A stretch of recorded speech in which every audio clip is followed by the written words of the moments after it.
का सेवक मेहता कृष्ण कुमार आज 4th टाइम्स आपके सामने उपस्थित हुआ है, क्योंकि आपकी काफ़ी सजेशन थी और क्वेरीज भी थी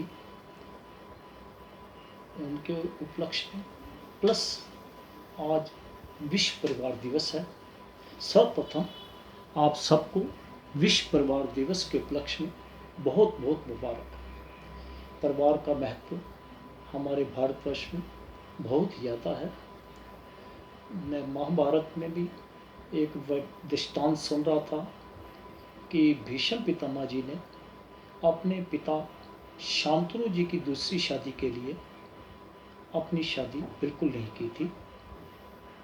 इसका मतलब ये हुआ कि परिवार में माता पिता का आदर हमारे समाज में, हमारे भारतवर्ष में शुरू से ही चलता आ रहा है।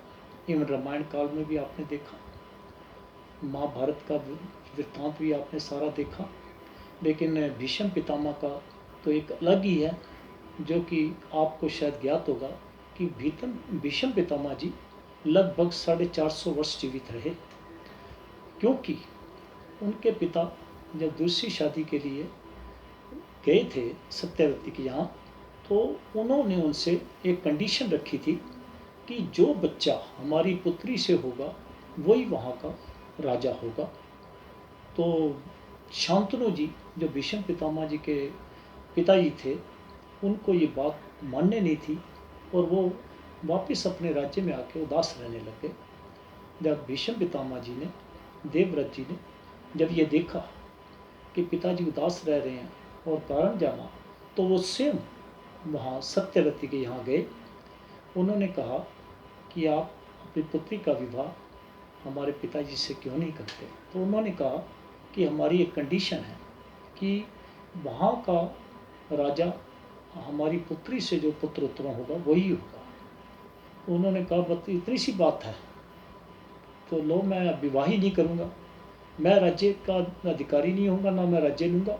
तो उन्होंने कहा, जब उन्होंने ये कहा कि आपकी संतान तो होगी जब आप शादी करेंगे, उन्होंने कहा लो मैं शादी भी नहीं करूँगा। उन्होंने ये व्रत ले लिया कि मैं शादी भी नहीं करूँगा। और जब वापस आए तो पिताजी को बताया, तो पिताजी उसकी इस बात से गदगद हो गए। तो उन्होंने कहा बेटा तू चिरंजीव रहे, और इच्छा मृत्यु का वरदान दिया कि आप जब चाहोगे आपकी मृत्यु तभी होगी। तो भीष्म पितामह जी को जो इच्छा मृत्यु का वृत्तांत मिला था, जो वरदान मिला था, वो उनके पिता शांतनु जी से मिला था। तो आपने देखा कि वो युद्ध होने तक बाणों के ऊपर शैया पर लेटे रहे। जब युद्ध समाप्त हुआ तो अपनी इच्छा से मृत्यु प्राप्त की, अपनी माता को उस समय बुलाया। इसी प्रकार एक वृत्तांत मैं सुन रहा था, महात्मा विदुर जी और धृतराष्ट्र जी का, जब सारा युद्ध समाप्त हो गया था, धृतराष्ट्र जी के 100 के 100 पुत्र और जितने भी वहाँ के और थे, यंग जनरेशन जितनी भी थी, वो सारी जब मारी जा चुकी थी, तो विदुर जी जब धृतराष्ट्र जी के पास गए तो उनका आपस में काफ़ी संवाद हुआ। तो विदुर जी ने उनसे कहा कि, उन्होंने कहा कि मैं धर्मपरायण कैसे आप कह सकते हैं, मेरे 100 पुत्र मारे गए, मैं उनसे व्याकुल हूँ, आप उनकी संतावना देने की बजाय आप पांडवों की फेवर कर रहे हो। उन्होंने कहा मैं धर्म की फेवर कर रहा हूँ, धर्म किसी भी तरह से किसी भी चीज़ से ऊपर नहीं होता। उन्होंने कहा कि धर्म हृदय को हृदय से मिलाने का काम करता है, धर्म हृदय में दीवारें डालने का काम नहीं करता। तो ये जो चीज़ें हैं, देखो हमारे को शास्त्रों से मिली हैं, हमें इन पर अमल करना चाहिए और माता पिता की आज्ञा में रहना चाहिए। अगर किसी के भी माता पिता में कोई दोष भी है तो आपकी कोशिश होनी चाहिए सबकी कि उसको दूर करने की चेष्टा करें पोलाइट वे में। और अगर नहीं भी होता तब भी वो हमारे पूजनीय हैं। जिसने अपने माता पिता का आदर नहीं किया या कहना नहीं माना, तो वो उसके किसी भी धार्मिक कार्य करने का कोई महत्व नहीं, ना उनको कोई फल प्राप्त होता है। तो अंतर्राष्ट्रीय परिवार दिवस पर तो सेवक इतना ही कह के अपनी बात को समाप्त करता है। अब आता है कि एक जम्मू से सुरेंद्र सिंह जी का था कि उनकी माता जी को सर्वाइकल प्रॉब्लम है और हार्ट ब्लॉकेज प्रॉब्लम है। तो सेवक ने उनको बताया कि जो एक्सरसाइज आपको पहली और तीसरी वीडियो में बताई गई हैं वो कराओ, जितना वो कर सकती हैं, कोई जोर जबरदस्ती नहीं। वो आप सबको भी सेवक यही कहता है कि सेवक की बताई हुई कोई भी प्राणायाम, व्यायाम या कोई भी आसन आप करेंगे तो अपनी सामर्थ्य के अनुसार करना, जोर जबरदस्ती नहीं करनी, एग्जॉस्ट बिल्कुल नहीं होना। इसी तरह वो एक्सरसाइज करते रहना। उसके साथ साथ सर्वाइकल के लिए एक आपको सेवक सजेस्ट कर रहा है कि ये देखिए, आप कमर सीधी करवा लीजिए माता जी की, चाहे वो कुर्सी में बैठ जाए, चाहे खड़े हो सकते हैं खड़े हो जाएं, हाथों को सामने करिए और नेल्स मिलवा लीजिए फिंगर्स के, ऐसे नेल्स मिलवा के अंगूठे ऊपर के ये देखो ऐसे कर लीजिए, करवा लीजिए जितना हो सके। अगर पहले नेल नहीं भी मिलते तो कोई बात नहीं, आप कोशिश करिए कि उनको ऐसे करवाइए और ऊपर अंगूठे मिलवा दीजिए। और सांस, उनको कहो सांस लें, और ऐसे सांस लेने के बाद यहाँ पे सांस को रोक लें। आपने किसी से गुरु मंत्र लिया हुआ वो जाप करो, या सिख धर्म को मानते हो कोई भी उसमें से आप शब्द जाप कर लो, मतलब जितनी देर आप रोक सकते हैं वो शब्द का उच्चारण करते जाओ। मुस्लिम धर्म को मानते हैं कोई भी उसमें से आप अपने उसमें से ले लो आयत, क्रिश्चियन है कोई भी उसमें से आप वो ले लो। तो ऐसे सांस रोक कर आप उसको पढ़िए, और जब आपका सांस फूलने लगे तो धीरे धीरे जितनी देर आपने रोका था उससे कोशिश करना कि डबल देर में सांस निकालते हुए ऊपर जाए, उससे दुगना टाइम लगे ऊपर जाने में। फिर यहाँ पे सांस लीजिए, सांस लेके ऊपर को खींचिए जितना खींच सकते हैं, कमर ध्यान रखना सीधी रहेगी। फिर वही अपना मंत्र का जाप कीजिए, सांस रोक के अंदर ही अंदर, मतलब बोलने की जरूरत नहीं है क्योंकि बोलोगे तो सांस निकल जाएगा। अंदर ही अंदर अपना जाप कीजिए, जिस भी धर्म से आप बिलोंग करते हैं, जो भी आपका छोटा जाप हो उसको करते जाइए जितनी देर आप कर सकते हैं। धीरे धीरे सांस को छोड़ते हुए जितनी देर आपने ऊपर रखा था उससे दुगनी देर में सामने आइए। फिर सांस लीजिए और फिर आगे की तरफ खींचिए। फिर अपना वही मंत्र का जाप कीजिए जो आप कर रहे हैं, जितना आपने पहले किया था ऊपर। अब आपने धीरे धीरे जितनी देर रोका था उसी डबल देर में सांस निकालते हुए नीचे जाएंगे। फिर नीचे जाने के बाद पोजीशन आपकी वही रहेगी जो बताइए, नेल्स आपस में फिंगर्स के मिले हुए, अंगूठे ऊपर है।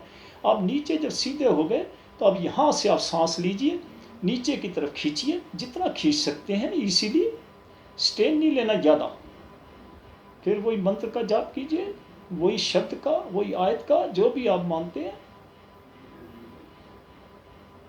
फिर धीरे धीरे सांस छोड़ते सामने आइए, फिर सांस लीजिए, फिर खींचिए बाहर की तरफ। सिर्फ आपने अपने फिंगर्स को ही आगे खींचना है, मुट्ठियों को यानी कि, ठीक है। सांस को रोक के रखिए, उतना ही मंत्र जाप कीजिए, उतना ही उच्चारण कीजिए जितना आप पहले कर रहे थे। उसके बाद धीरे धीरे सांस छोड़ते हुए ऊपर जाइए और फिर यहाँ पे सांस लीजिए और ऊपर खींचिए, अपने जाप का उच्चारण कीजिए जो भी आप कर रहे थे। धीरे धीरे सामने आइए, जितनी देर आप ऊपर रुके थे लगभग उससे दुगनी देर लगे सांस छोड़ने में।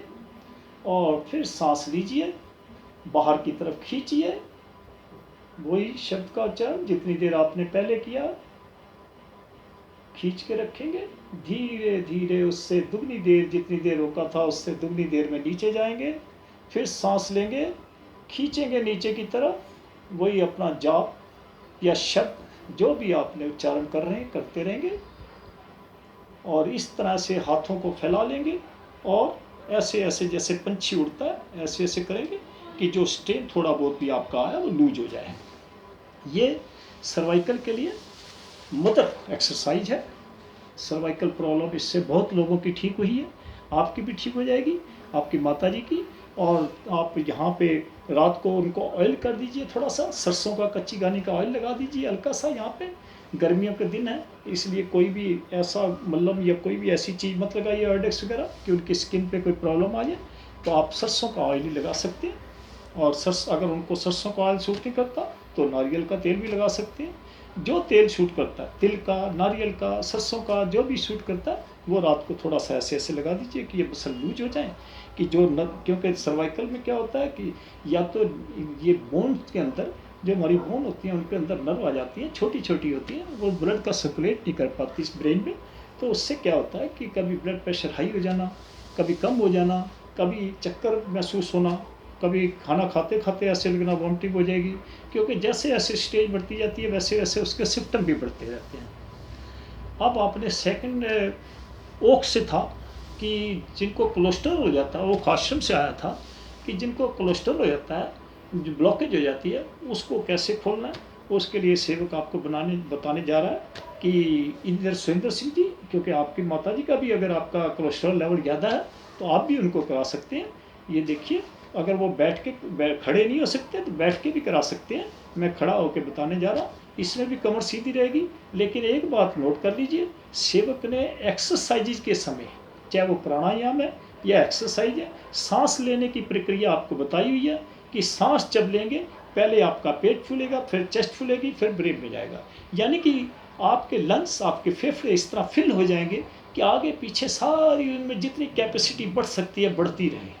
तो आप देखेंगे कि ये 1.5-2 महीने में आपकी कैपेसिटी इतनी बढ़ जाएगी, ऑक्सीजन ब्लड सेल्स के साथ इतनी मिल जाएगी कि इम्यून सिस्टम भी आपका स्ट्रांग हो जाएगा।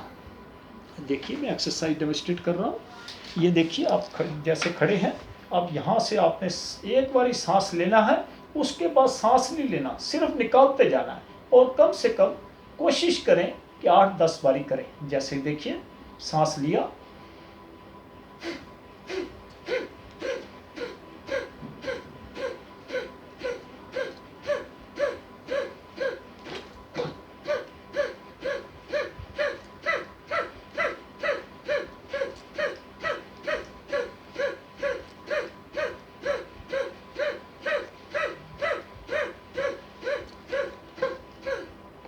ऐसे आपने 8-10 बारी करना।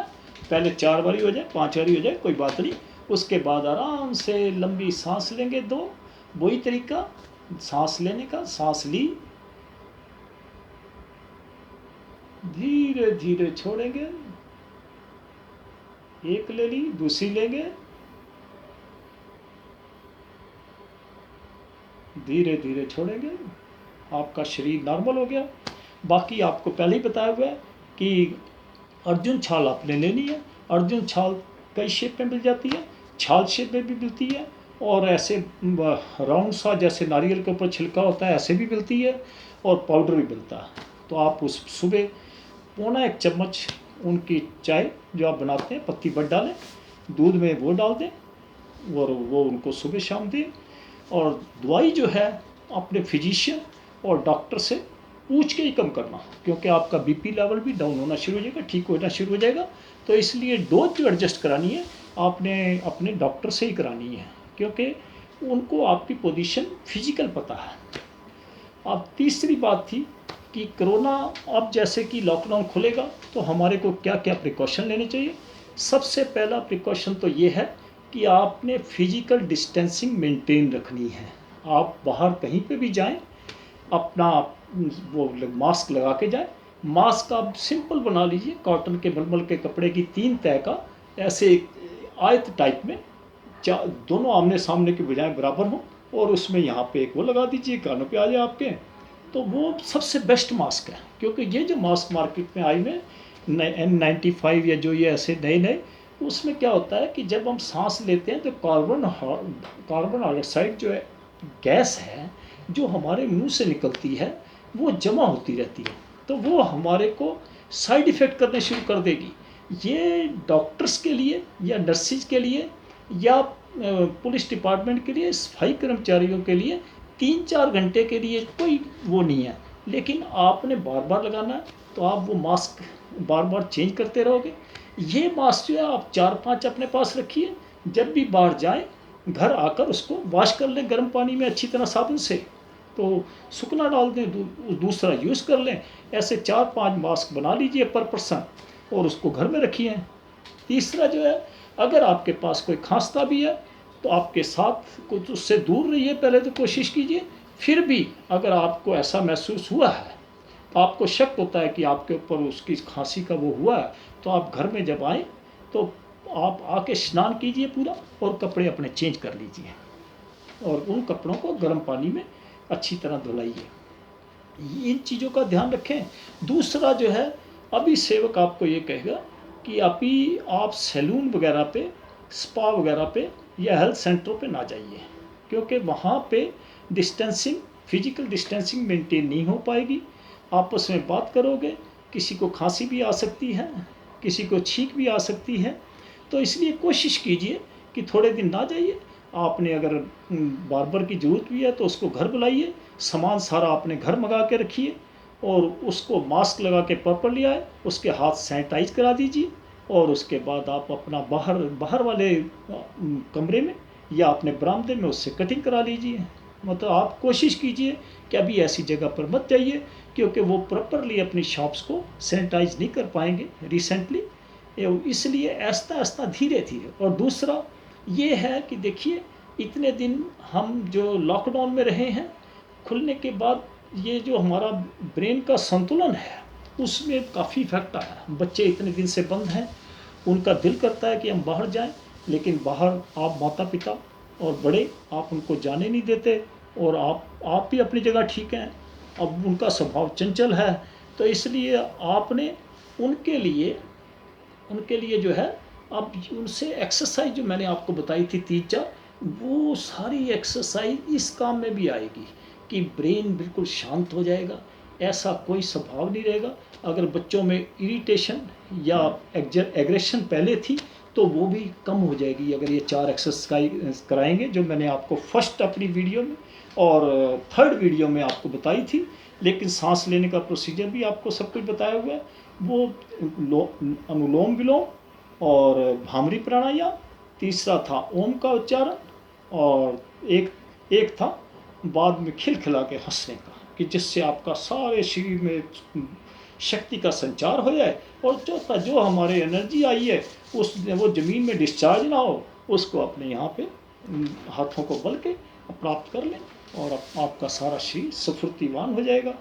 और किसी से भी कोशिश कीजिए, अपने घर में ना बुलाइए, किसी को कोशिश कीजिए, बाकी बहुत ज़रूरी है तो बुलाइए, लेकिन प्रोसेस वही रखिए। उनको आने से पहले मास्क लगवाइए, सैनिटेशन कराइए, बाहर वाले रूम में बिठाइए, और वहाँ पे अपना कार्य उनके साथ जो आपने करना करिए। और ज़्यादा हो सके तो मैरिजेज वगैरह में अभी ज़्यादा मत जाइए, बहुत ज़रूरी हो तो प्रॉपर वही आपने सारे नियम अडॉप्ट करने। आके फिर नहा लीजिए, स्नान कीजिए, अपने कपड़े गर्म पानी में अच्छी तरह धुला लीजिए।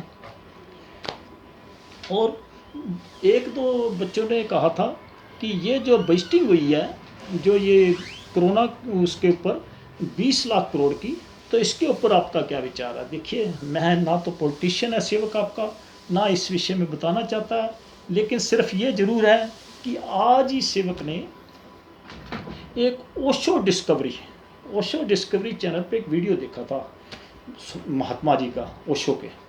तो उसमें जो उन्होंने बातें कही वो बिल्कुल दिमाग खोल देने वाली हैं। उन्होंने एक ही बात पे जोर दिया कि हमारे को अवेयर रहना चाहिए हर हालात से, हमें पिछड़गी नहीं होना चाहिए किसी भी बात पे।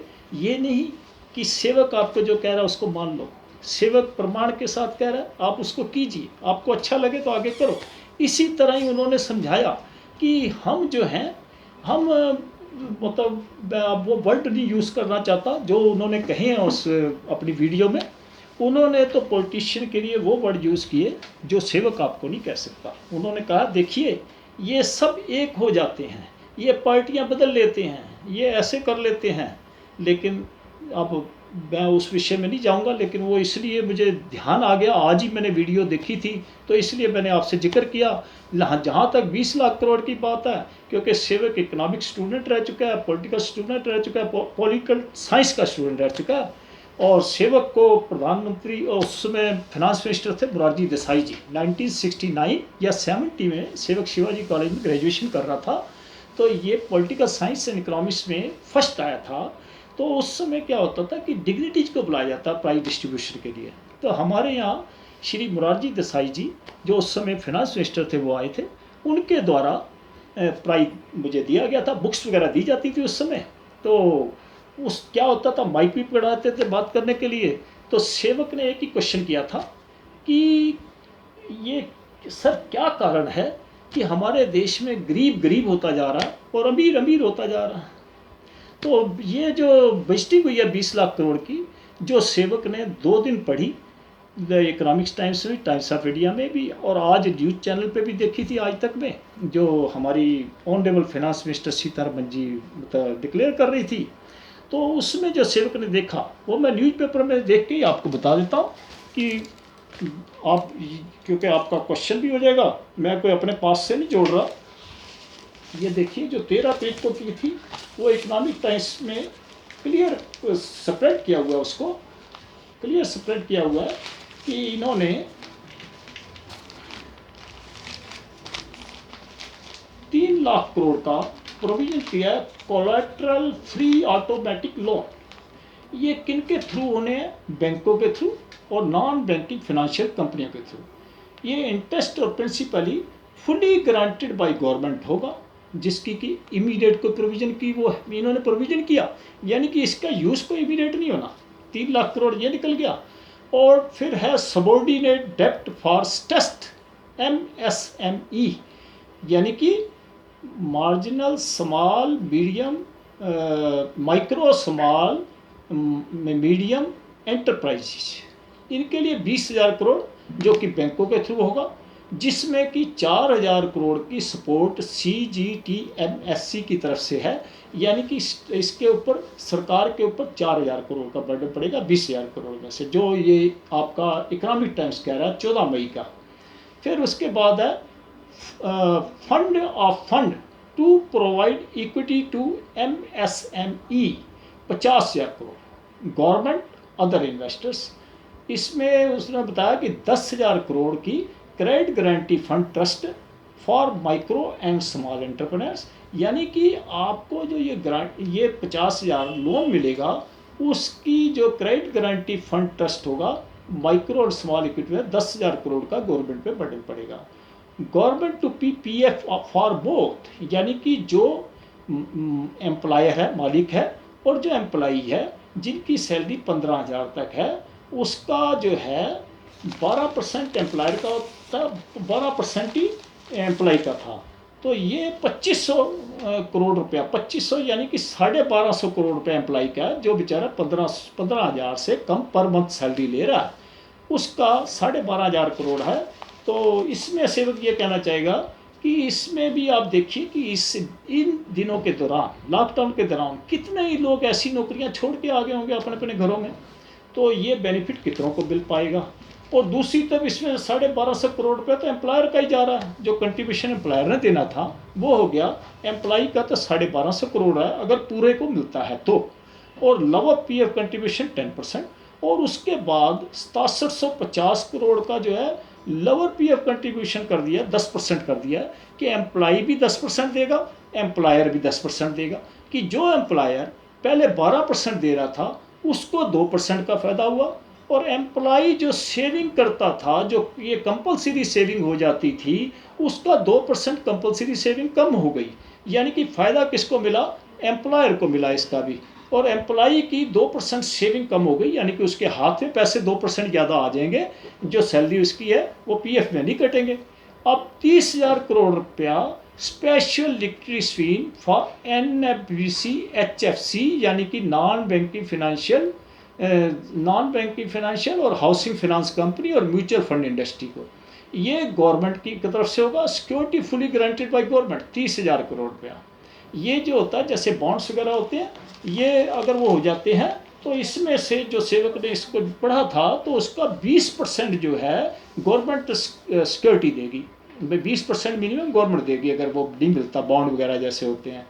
Partial credit guarantee scheme 45,000 crore रुपया बैंकों के थ्रू, इसका एलोकेशन की जरूरत ही नहीं है, cost based on guarantee involve, जब गारंटी की जरूरत पड़ेगी तब इन्वॉल्व होगी।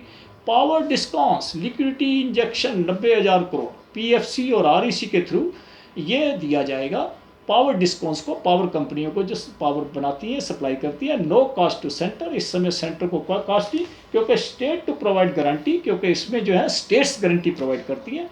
टैक्स पेयर्स को TDS, TCS, TCS यानी कि जो आपका TDS कटता है, TCS और rate cut by 25% of existing rate. जब जो आपका एग्जिस्टिंग रेट है उसका 25% का, इसके लिए भी नो फंड नीडेड है।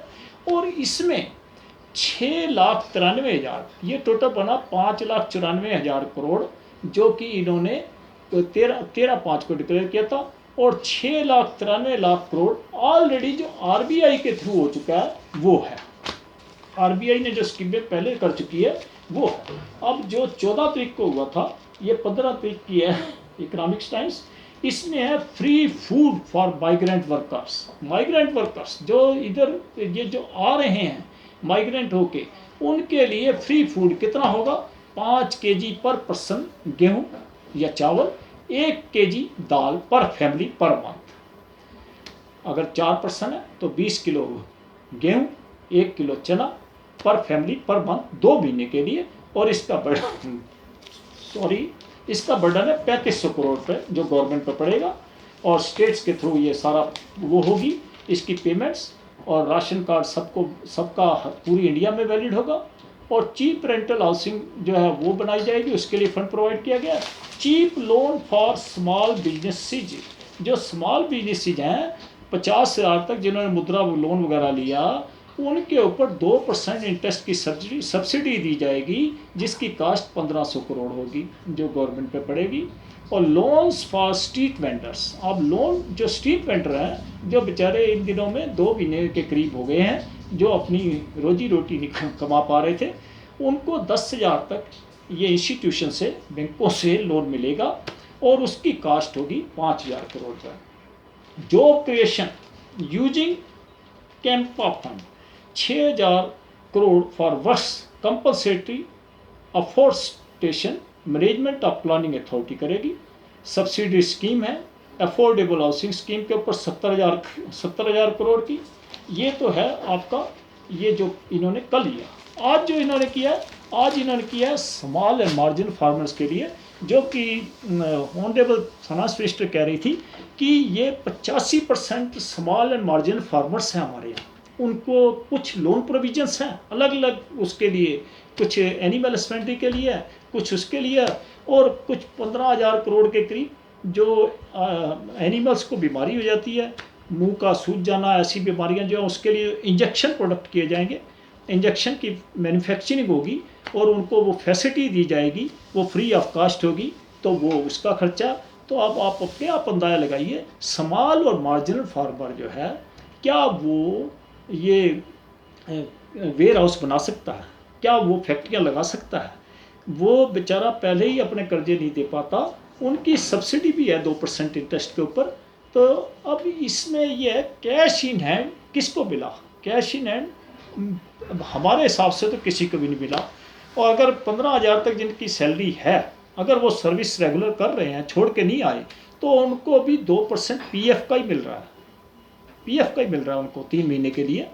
तो इस हिसाब से। और दूसरा एक बात और सेवक ने देखी आज, कि उसमें यह भी कहा गया कि बजट में भी प्रोविज़न ऑलरेडी की हुई थी।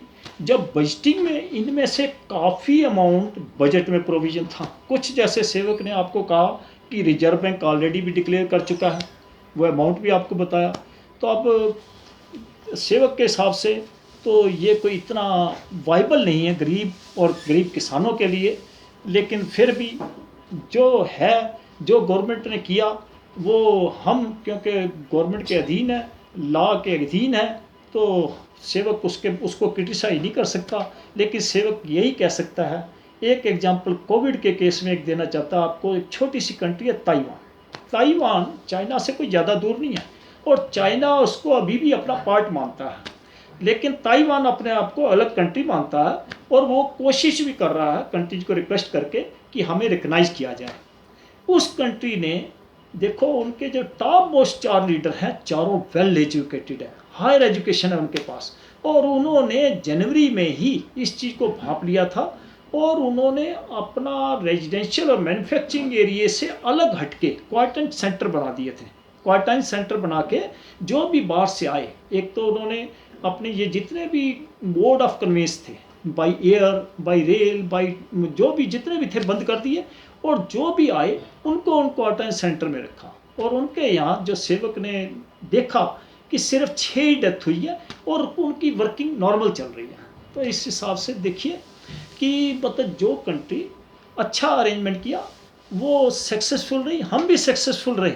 लेकिन आने वाले समय हमारे लिए खतरनाक है, क्योंकि ये हमारे यहाँ अभी स्प्रेड हो सकता है, क्योंकि हमारा इम्यून सिस्टम जो थिकली पॉपुलेटेड एरिया है वहाँ पे इतना स्ट्रांग नहीं है, उनको प्रॉपर डाइट नहीं मिल पाती, वो रोज़ फ्रूट या वेजिटेबल्स, ग्रीन वेजिटेबल्स या ऐसी चीज़ें, दूध वगैरह नहीं पी रहे। तो इसलिए ये अभी बीमारी हमारे यहाँ फैलेगी। आपने प्रिकॉशन लेके चलना है, इसको इग्नोर नहीं करना। और कोशिश कीजिए ट्रैवल मत कीजिए, बहुत ज़रूरी हो तो कीजिए अपने प्रिकॉशन के साथ, और दिमाग से डर को निकाल दीजिए। जैसे सेवक ने आपको तीसरी वीडियो में भी, अपने तीसरी वीडियो में बताया था कि हम पहले भी इतने वायरस हम लेके चल रहे हैं कि जिनकी अभी तक कोई दवाई नहीं बनी। तो इसमें भी अगर हमारा इम्यून सिस्टम स्ट्रांग है तो ये भी हमारा कुछ नहीं कर सकती। लेकिन प्रिकॉशन लेना बहुत ज़रूरी है। हमारे को अपने ऊपर ये नहीं होना चाहिए मेरा इम्यून सिस्टम स्ट्रांग है तो कुछ नहीं होगा, कभी भी अटैक हो सकता है ऐसे वायरस का। तो इसलिए अपने आप को संभाल के चलिए, डिस्टेंस बना के चलिए और डॉक्टर की सलाह से चलिए। गवर्नमेंट्स ने जो दिया, हमारे यहाँ सेंट्रल गवर्नमेंट और स्टेट्स गवर्नमेंट ने बहुत अच्छे कार्य किए हैं। लेकिन एक सिर्फ जो हमने न्यूज़ चैनल्स में वीडियो देखी मजदूरों की या गरीब लोगों की, जो रेडी पट्टी वाले दूसरी स्टेटों से अपनी होम स्टेट्स में जा रहे थे, उनकी बहुत बुरी हालत थी। एक तो इवन मैंने आज ही वीडियो देखा कि कोई फैमिली, 2 मियाँ बीबी निकले, उनके रास्ते में ही बच्चा हुआ, किसी ने हेल्प नहीं की। वो अप्रोक्सीमेट पता लगा कि 1000 किलोमीटर चलने के बाद किसी एक गांव में गए, वहाँ पे एक परिवार ने उनकी मदद की, बच्चे को नहलाया धुलाया, यानी कि 4 या 5 दिन बाद वो वहाँ पे पहुँचे थे। अब हिसाब लगा लो कि हमारा कल्चर कहाँ जा रहा है। हम अपनी वो सारी भावनाएं भूलते जा रहे हैं, जो हमारी वो भावनाएं थी।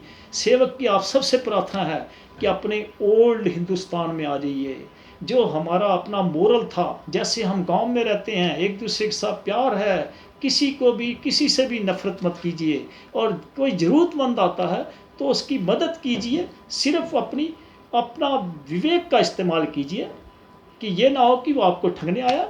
लेकिन उस केस में जैसे आज देखा, मैंने वीडियो सुनी, देखी, तो मेरे को अब मेरी अपनी आंखों में आंसू आ गए। तो आप सबसे बेनती है कि आप अपने आप को आप संभाल के रखिए और एक दूसरे का ध्यान रखिए। अपने आसपास भी अगर कोई नीडी है तो उसकी मिलजुल कर मदद कीजिए कि उसको भिखारियों की तरह मांगना ना पड़े। जय हिंद, जय भारत, धन्यवाद।